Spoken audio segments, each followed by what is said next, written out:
दोस्तों, एक जमाना था जब यूके का सूरज कभी अस्त नहीं होता था। ये वही देश है जिसने भारत समेत आधी दुनिया पर करीब 200 साल तक राज किया।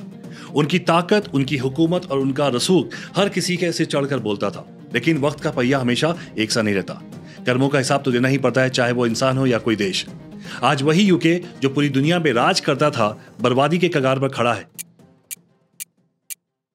Britain's economy fell into a recession in the second half of last year. So Q4 minus 0.3%, worse than expectations. It means महंगाई ने आम जनता की कमर तोड़ दी है और बेरोजगारी आसमान छू रही है और अर्थव्यवस्था डगमगाने लगी है।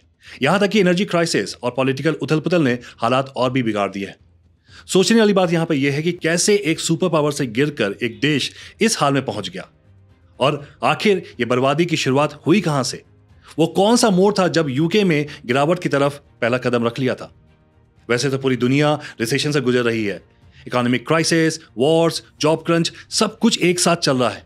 लेकिन यूके की हालत बद से बदतर हो चुकी है। ऐसा कोई सेक्टर नहीं बचा है जिसकी इकोनॉमी गिर नहीं रही हो, और हेल्थ केयर का तो बहुत ही बुरा हाल हो रखा है। आज की डेट में यूके एक केस स्टडी हो गया है बाकी कंट्रीज के लिए कि क्या करें और क्या ना करें। लेकिन सवाल अभी भी वही है, यह सब आखिर शुरू कैसे हुआ? वो कौन सा मोड़ था जब यूके में गिरावट की तरफ कदम रख लिया था अपना? तो दोस्तों, कहानी की शुरुआत होती है 2016 में। एक ऐसा महत्वपूर्ण साल जब यूनाइटेड किंगडम ने एक हिस्टोरिक डिसीजन लिया टू लीव यूरोपियन यूनियन। जून 23, 2016 में एक नेशन वाइड रेफरेंडम हुआ जिसपे 52% लोगों ने वोट किया यूरोपियन यूनियन एग्जिट करने के लिए, और सिर्फ 48% लोगों ने कहा कि हम अभी भी यूरोपियन यूनियन से जुड़े रहना चाहते हैं। और यूके ने चूज किया यूरोपियन यूनियन से अलग होना। यह एक बहुत ही बड़ा टर्निंग पॉइंट है यूके के लिए, जो उसके लिए एक बड़ा इकोनॉमिक क्राइसिस की शुरुआत बना। एक ऐसा पीरियड जो बाद में ब्रेक्जिट के नाम से जाना गया। यह इकोनॉमिक क्राइसिस को समझने के लिए आपको यूरोपियन यूनियन समझना बहुत जरूरी है, और यह भी जानना है कि यूके इससे क्यों अलग होना चाहता था। द यूरोपियन यूनियन एक पॉलिटिकल और इकोनॉमिक यूनियन है जो कि यूरोप के कई कंट्रीज को जोड़ता है। इसका ऑब्जेक्टिव मेंबर कंट्रीज के बीच कोऑपरेशन प्रमोट करना, ताकि वो मिलकर एक स्ट्रांग और यूनिफाइड रीजन बना सकें।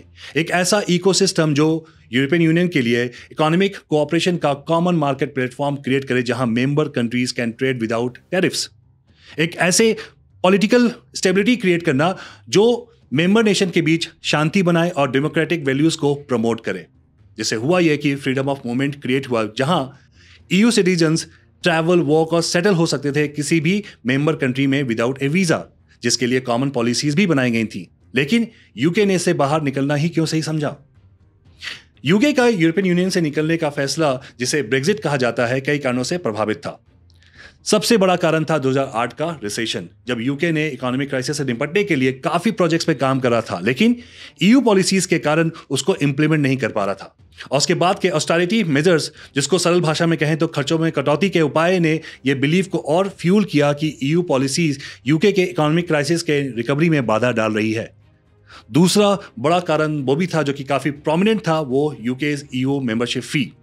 फुल फैक्ट की रिपोर्ट के मुताबिक, जो कि 2016 में पब्लिश हुई थी, उनके अकॉर्डिंग अगर ये ब्रेक्जिट ना हुआ होता तो 2018 में यूके सरकार ने ईयू बजट में 13 बिलियन पाउंड्स का कंट्रीब्यूशन किया होता, और ईयू का सिर्फ 4 बिलियन पाउंड्स होने का अनुमान था। सो यूके का net contribution approximately 9 billion pounds estimate हुआ था। इसके अलावा यूके की डिस्टिंक्ट पॉलिटिकल हिस्ट्री और नेशनल आइडेंटिटी ने डीपर यूरोपियन इंटीग्रेशन, जिसका मतलब था कि सारी यूरोपियन कंट्रीज आपस में आर्थिक सहयोग, राजनीतिक सहयोग, सामाजिक और कानूनी एकता, रक्षा और सुरक्षा सहयोग आपस में बनाए रखेंगी। लेकिन यूके के अंदर इस इंटीग्रेशन के प्रति शंका और ज्यादा पैदा होने लगी, क्योंकि यूरोपियन यूनियन के देश एक दूसरे के अंदर वीजा फ्री ट्रैवल कर सकते थे। तो यूके को यह लगा कि बाहर के लोग यहां आकर हमारी नौकरियां छीन रहे हैं हमसे। इन कारणों से यूके ईयू से अलग हो गया, और इसी के बाद यूके ने अपने डाउनफॉल की तरफ पहला कदम लिया। NIESR की एक रिपोर्ट की माने तो ब्रेक्जिट के बाद यूके की जीडीपी में 2 से 3% की गिरावट देखने को मिली थी। पर कैपिटा देखें तो करीब 850 पाउंड का नुकसान यूके ने सीधे सीधे उठाया था, और 2035 तक अनुमान लगाया गया था कि यह नंबर 5 से 6% हो जाएगा और पर कैपिटा 2300 पाउंड तक पहुंचने वाला है। बीबीसी के मुताबिक यूके ने ब्रेग्जिट के बाद जो ट्रेड बैरियर्स इंप्लीमेंट किया था उसकी वजह से बाकी ईयू कंट्रीज और यूके के बीच ट्रेड कम हो गया था। 2021 और 2023 के बीच बीबीसी ने बताया कि यूके के गुड्स एक्सपोर्ट टू ईयू 27% कम थे और इंपोर्टेड गुड्स 32% लोअर थे, जिस वजह से चीजों के दाम बढ़ गए और छोटे बिजनेसेस को भारी नुकसान झेलना पड़ा। फाइनेंशियल टाइम्स के मुताबिक फ्री मूवमेंट पर रोक लगाने की वजह से हाईली स्किल्ड इंडिविजुअल्स और लेबर सप्लाई में काफी ज्यादा कमी यूके को देखने पड़ी, खासकर उन सेक्टर्स में जो पहले ईयू वर्कर्स पर डिपेंडेंट थे, जिसकी वजह से करेंसी डिप्रिशिएट हो गई। ब्रेग्जिट रेफरेंडम के बाद ब्रिटिश पाउंड को एक सिग्निफिकेंट डिप्रिसिएशन फेस करना पड़ा था, जो कि 13% drop in value within week, और इस ड्रॉप का असर लंबे टाइम तक रहा, जिससे हुआ ये कि कंज्यूमर प्रोडक्ट्स के प्राइस काफी बढ़ गए। रिसर्च बताती है कि दिसंबर 2019 और मार्च 2023 के बीच फूड प्राइसेस की कीमतों में 30% की इंक्रीमेंट ब्रेग्जिट के कारणों से हुई। और इन सब के बाद आपको क्या लगता है, यूके की जनता खुश है? जी नहीं। अल्पाइस, जो कि एक स्पेन का पॉपुलर न्यूज़पेपर है, उनकी एक रिपोर्ट की माने तो करीब 55% ब्रिटिश लोग रिग्रेट करते हैं ब्रेग्जिट को और ख्वाहिश करते हैं कि काश कभी ये नहीं हुआ होता। आज ब्रेग्जिट जैसे कदम की वजह से यूके में बहुत सारी समस्याओं का सामना करना पड़ रहा है, जिसमें से एक सबसे बड़ी समस्या है भारी कर्ज। जस्ट इमेजिन यूके पे कितना डेट हो सकता है। पार्लियामेंट्री रिपोर्ट के मुताबिक यूके का डेट टू जीडीपी रेशियो 98.1% तक पहुंच चुका है, क्योंकि उन्होंने इतना ज्यादा कर्ज ले लिया है। लेकिन आखिर ऐसा क्यों? इतना कर्जा उन्होंने क्यों लिया? इसका सबसे बड़ा कारण है कोविड-19 पैंडेमिक। दोस्तों, अपनी अर्थव्यवस्था को बचाने के लिए यूके ने काफी सारा कर्जा लिया था, जिसका एक बड़ा नंबर उन्होंने लोगों की नौकरियां बचाने के लिए खर्च किया था, जिसे कई लोग फॉलो स्कीम भी कहते हैं, लेकिन इसका असली नाम है corona virus job retention scheme, जिसमें लोगों को सैलरीज सब्सिडाइज किया गया ताकि नौकरियां ना चली जाएं। यूके सरकार की वेबसाइट की माने तो लगभग 37.5 बिलियन पाउंड्स खर्च किए गए थे। इसके अलावा भी उन्होंने कई सारे कदम उठाए, जैसे कोरोना के वक्त बढ़ते हुए एनर्जी कॉस्ट से अपनी जनता को बचाने के लिए उन्होंने एनर्जी प्राइसेस पे कैप्स लगा दिए। अब जाहिर सी बात है, ये सब चीज के लिए पैसे तो चाहिए ही। अल जजीरा के मुताबिक यूके के ऊपर इस समय 2 ट्रिलियन पाउंड तक का कर्ज बन चुका है। यह हम सभी जानते हैं कि गवर्नमेंट का टैक्स कलेक्शन एक बहुत बड़ा सोर्स है देश के विकास के लिए, लेकिन बीबीसी की माने तो टैक्स रेवेन्यू, जिससे कर्ज का पैसा चुकाया जाता है, वो भी कम हो चुका है, क्योंकि बिजनेसेस और लोग कम पैसा कमा रहे हैं, इसलिए कम खर्च भी कर रहे हैं। लेकिन क्या सही में इतना ज्यादा पैसे की तंगी चल रही है यूके में? यूके ने हमेशा अपने आप को एक रिच कंट्री के रूप में प्रोजेक्ट किया है, तो वहां पर टैक्स कलेक्शन में इतनी दिक्कत क्यों आ रही है? IMI डेली के मुताबिक ब्रेग्जिट के बाद करीब 10,800 हाई नेटवर्थ इंडिविजुअल्स यूके से बाहर जा चुके हैं। अब जिनके पास ज्यादा परचेजिंग पावर थी और वही नहीं है यूके में, तो टैक्स कलेक्शन तो कम होगा ही। लेकिन दोस्तों, अगर लो टैक्स कलेक्शन और हेवी डेट से किसी को नुकसान हुआ है तो वो है यूके की पब्लिक सर्विसेज।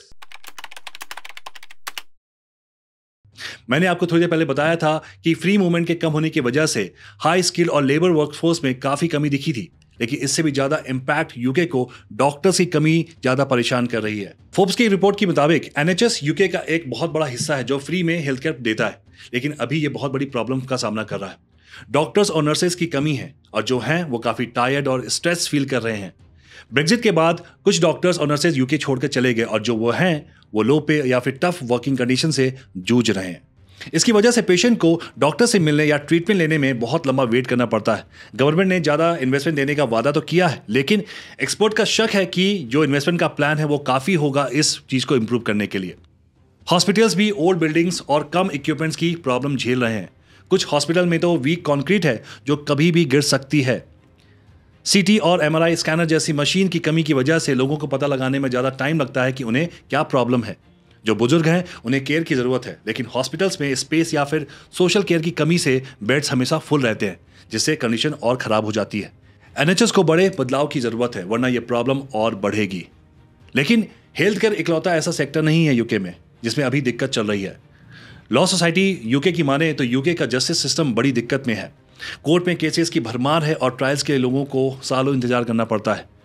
2023 के एंड तक क्राउन कोर्ट में 67,000 से भी ज़्यादा केसेस फंसे हुए थे, जिसमें से कुछ को 2 साल से भी ज़्यादा वेट करना पड़ता था। मजिस्ट्रेट्स कोर्ट्स की हालत और ख़राब है, जहां पे 3,70,000 से ज़्यादा केसेस पेंडिंग है। इसका मतलब है कि विक्टिम्स को जल्दी जस्टिस नहीं मिलता और जिन पर क्राइम का आरोप है उन्हें भी लंबा वेट करना पड़ता है। कोर्ट्स में जजेस, लॉयर्स और स्टाफ की कमी है, जिससे काम और स्लो हो जाता है। कोर्ट की बिल्डिंग भी खराब हालत में है और प्रिजन्स पूरी तरह से भर चुके हैं, जिसमें कुछ प्रिजनर्स को जल्दी रिलीज करना पड़ता है। लीगल एड भी डिले के कारण लोगों तक नहीं पहुंच पाती। गवर्नमेंट क्राउन कोर्ट बैकलॉग को कम करना चाहती है, लेकिन सुधार बहुत स्लो है। एक्सपर्ट्स कहते हैं कि सिर्फ ज़्यादा फंडिंग और बेहतर सपोर्ट से ही सिस्टम को ठीक किया जा सकता है। लेकिन अगर कुछ नहीं बदलता है तो लोग जस्टिस सिस्टम पर भरोसा करना बंद कर देंगे और कानून अपने हाथ में लेंगे। लेकिन इन सारी प्रॉब्लम्स को अगर आप साइड कर दो तो आपको एक और बहुत बड़ी प्रॉब्लम दिखेगी, और वो है प्रोडक्टिविटी की। दोस्तों, 2008 की फाइनेंशियल क्राइसिस से पहले UK economy study productivity growth का एक्सपीरियंस कर रही थी, जहां बिजनेसेस का एक्सपेंशन हो रहा था, वेजेस बढ़ रही थी और इन्वेस्टमेंट्स एक डायनेमिक वर्कफोर्स को बढ़ावा दे रही थी। लेकिन फाइनेंशियल क्राइसिस ने बैंकिंग सेक्टर पर सीवियर डिस्ट्रप्शन पैदा की, जिससे बिजनेस इन्वेस्टमेंट में शार्प डिक्लाइन आ गया और हाई ग्रोथ फर्म्स की मोमेंटम स्लो डाउन हो गई। 2012 तक यूके की प्रोडक्टिविटी अपने प्री क्राइसिस ट्रेंड से 15% नीचे गिर गई थी। लंदन स्कूल ऑफ इकोनॉमिक्स ने पाया कि यह प्रोडक्टिविटी इशू यूके में ज़्यादा सीवियर थी as compared to other countries, primarily due to insufficient investment in capital and skills. जिससे हुआ ये कि SMEs, small and medium size enterprises को बैंक से लोन लेने में काफ़ी प्रॉब्लम हुई, जिससे उनकी इनोवेशन और एक्सपेंशन की कैपेसिटी लिमिटेड हो गई थी। जबकि वर्कर्स को सैलरी हाइक कम हुई और स्किल्स डेवलपमेंट की अपॉर्चुनिटीज़ एंड प्लेटफॉर्म की कमी हुई, जिससे प्रोडक्टिविटी की समस्या और गहरी हो गई। जैसे जैसे इकोनॉमिक रिकवरी आगे बढ़ी, यूके को प्रोडक्टिविटी पजल्स का सामना करना पड़ा। प्रोडक्टिविटी ग्रोथ स्टैग्नेंट हो गई, जिससे वेजेस फ्लैट रहीं और लिविंग स्टैंडर्ड में भी काफ़ी इफेक्ट पड़ा। इंस्टीट्यूट फॉर फिजिकल स्टडीज ने बताया कि पोस्ट क्राइसिस इकोनॉमी में रिकॉर्ड लो प्रोडक्टिविटी ग्रोथ हुई, जिससे सेवरल सेक्टर्स के वर्कर्स पर असर पड़ा। यह दर्शाता है कि बिजनेस इन्वेस्टमेंट और वर्कफोर्स ट्रेनिंग को रिवाइव करने के लिए सिग्निफिकेंट पॉलिसी रिफॉर्म्स की नीड है। इन चुनौतियों को दूर करना यूके में लॉन्ग टर्म प्रोडक्टिविटी ग्रोथ और इकोनॉमिक स्टेबिलिटी सुनिश्चित करने के लिए एक इंपॉर्टेंट प्रायोरिटी बन चुका है। विकिपीडिया के मुताबिक 2008 का फाइनेंशियल क्राइसिस, जिसे ग्लोबल फाइनेंशियल क्राइसिस भी कहा जाता है, एक बड़ा ग्लोबल इकोनॉमिक क्राइसिस था जो यूनाइटेड स्टेट्स में स्टार्ट हुआ था, जिसने 2007 के अंत से 2009 के बीच तक चलने वाली ग्रेट रिसेशन को ट्रिगर किया था। लीडिंग.com के मुताबिक यह सब यूएस से शुरू हुआ था, जहां बैंक्स ने ऐसे लोगों को रिस्की लोन दिए थे जिनका क्रेडिट हिस्ट्री काफ़ी पुअर थी। इन हाई रिस्क लोन्स ने एक हाउसिंग बबल क्रिएट किया और जब लोग अपने लोन्स वापस नहीं कर पाए तो ये बबल बर्स्ट हो गया, जिससे वाइड स्प्रेड फाइनेंशियल क्योस हुआ। यह क्योस जल्दी ही यूके तक फैल गया क्योंकि ग्लोबल फाइनेंशियल मार्केट्स इंटरकनेक्टेड है। ब्रिटिश बैंक्स ने यूएस हाउसिंग मार्केट में हेविली इन्वेस्ट किया था। कॉम्प्लेक्स फाइनेंशियल प्रोडक्ट जैसे मॉर्गेज बैक्ड सिक्योरिटीज और कोलैटरलाइज डेट ऑब्लिगेशन के जरिए जब इन इन्वेस्टमेंट की वैल्यू गिर गई तो इनका massive impact UK financial system पर भी पड़ा। इन सब दिक्कतों के साथ यूके की जनता प्रोडक्टिविटी इश्यूज को फेस कर रही थी। यूके की मिसिंग वर्कर्स times.com के मुताबिक यूके को हर साल 25 बिलियन का नुकसान हो रहा है, वो भी एक श्रिंकिंग वर्कफोर्स की वजह से। इसका एक बड़ा कारण यह भी है कि पैंडेमिक के बाद लगभग 8 लाख लोगों ने वर्कफोर्स छोड़ दिया है। बीबीसी की माने तो अक्टूबर 2023 में हेल्थ इशू के कारण इकोनॉमिकली इनएक्टिव एडल्ट्स के नंबर्स 2.8 मिलियन तक पहुंच चुकी थी। अब ऐसा तो हो नहीं सकता कि देश की इतनी बड़ी जनसंख्या झूठ बोलकर सिक लीव लेकर घर में बैठी हो। बीबीसी की रिपोर्ट ने यह खुलासा किया है कि हर साल क्रॉनिक इलनेस यूके को जकड़ रही है, मोबिलिटी इशू से हार्ट इश्यूज तक, और इसका सीधा सीधा असर यूके की वर्कफोर्स पर दिख रहा है। बात इतनी ज़्यादा सीरियस है कि यूके के टॉप स्टैटिशियन तक को इसके बारे में बात करनी पड़ रही है। गार्डियन के मुताबिक रिचर्ड रिवीज, जो कि यूके के एक्सचेकर के वाइस चांसलर हैं, उन्होंने बताया कि एनएचएस को रीबिल्ड करने की ज़रूरत है, सख्त ज़रूरत है, क्योंकि हेल्थ इश्यूज़ की वजह से वर्कर्स की कमी सीधे सीधे यूके पर असर डाल रही है। तो देख सकते हैं कि कैसे एक लूप सा बन गया है। ब्रेग्जिट होने के बाद यूके कर्ज में डूब गया है, जिस वजह से वहाँ पर हेल्थ केयर खराब हो गई है, प्रोडक्टिविटी कम हो गई है, जिसकी वजह से वर्कफोर्स में काफ़ी गिरावट देखने को मिल रही है। यूके की इस कंडीशन का एक बड़ा कारण यह भी है कि वो खुद इंटरनल मैन्युफैक्चरिंग इंडस्ट्री को बिल्ड नहीं कर पाए। यूके पूरी तरह से ग्लोबल सप्लाई चेन पर निर्भर करता है। उसे कोई चीज़ सच एज रॉ मटेरियल चाहिए, कंज्यूमर प्रोडक्ट्स या फिर टेक्नोलॉजिकल आइटम्स, सब कुछ इंपोर्ट करना होता है। और शायद इसी को देखकर यूएस को भी अकल आई, जो उसने मैक्सिको और कनाडा पे 25% टैरिफ जो लगाया था उसे हटा दिया। अब दोस्तों, ये सब इश्यूज कहीं ना कहीं इंडिया के लिए आई ओपनर होने चाहिए। क्या हम कुछ ऐसा कर सकते हैं ताकि ऐसी आपदाएं हमारे देश में ना आए? अब जरा सोचिए, क्या भारत केवल आईटी सेक्टर पर ही निर्भर कर सकता है? क्या सिर्फ हम एक सेक्टर में ही अपनी पूरी ताकत लगा सकते हैं? सेफगार्ड ग्लोबल के मुताबिक आज भारत ग्लोबल मैन्युफैक्चरिंग में केवल 2.9% योगदान दे रहा है। क्या आप सोच सकते हैं कि ऐसी स्थिति में हम भविष्य में आत्मनिर्भर कैसे बन सकते हैं? और वहीं अगर हम अपनी डेट टू जीडीपी रेशियो की बात करें तो वो आज 81% तक पहुंच चुकी है। यह हमारे लिए एक क्रिटिकल सिचुएशन है और इसे नज़रअंदाज नहीं किया जा सकता। तो फिर ऐसे में हम क्या करना चाहिए, हमें क्या कदम उठाने चाहिए?